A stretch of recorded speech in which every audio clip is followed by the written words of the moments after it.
Hi guys, I'm Sarah and today we were given this beautiful looking thing. This is called a mortgage payer tomato.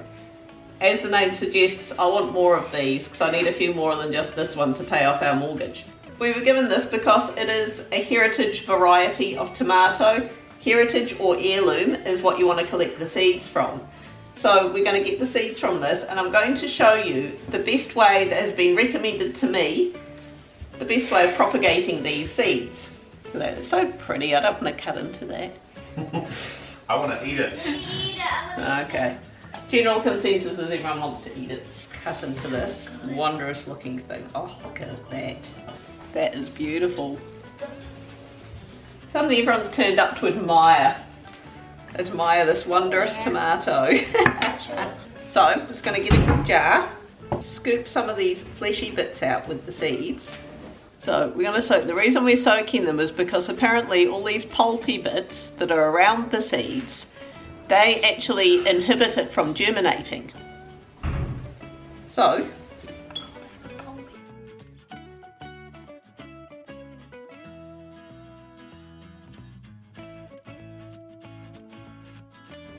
that should do us. Now I'm going to fill this up with enough water to cover these. Okay, and now what we're going to do is we're just going to cover this up. I've got a bit of muslin cloth here, or you can use a paper towel or whatever, just so it can breathe but it's covered. And a rubber band or a hair tie, because that's how we roll. And then we're just going to leave it for a few days. And each day, just going to give it a bit of a swirl around.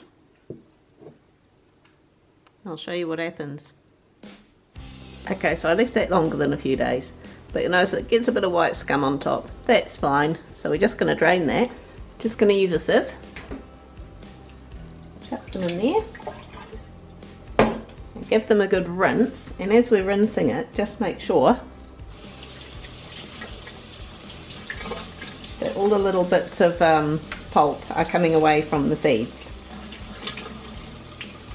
There we go. Got some lovely little clean seeds there. So now we're just going to put our little seedies on a. I'm using a tea towel, but you just put them on a paper towel if you like. Only thing is they sometimes do get a bit stuck to a paper towel.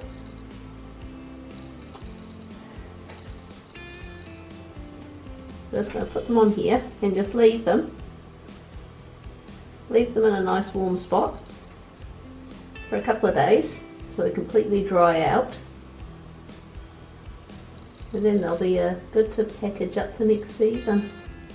They have now dried out quite nicely. All we need to do now is pop them into a nice dry envelope. The reason I used a tea towel and not a paper towel, as some people do, well, it saves a paper towel, doesn't it?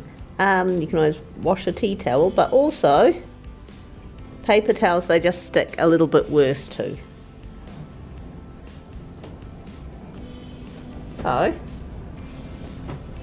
there we go, got some lovely dry tomato seeds. I'm just going to pop that in an envelope, put a label on them, and next season they will be ready to go. So there we go, nice little quick tip from me this week, and we will be back. I've got another recipe idea for next week, so I'll catch you then. Bye.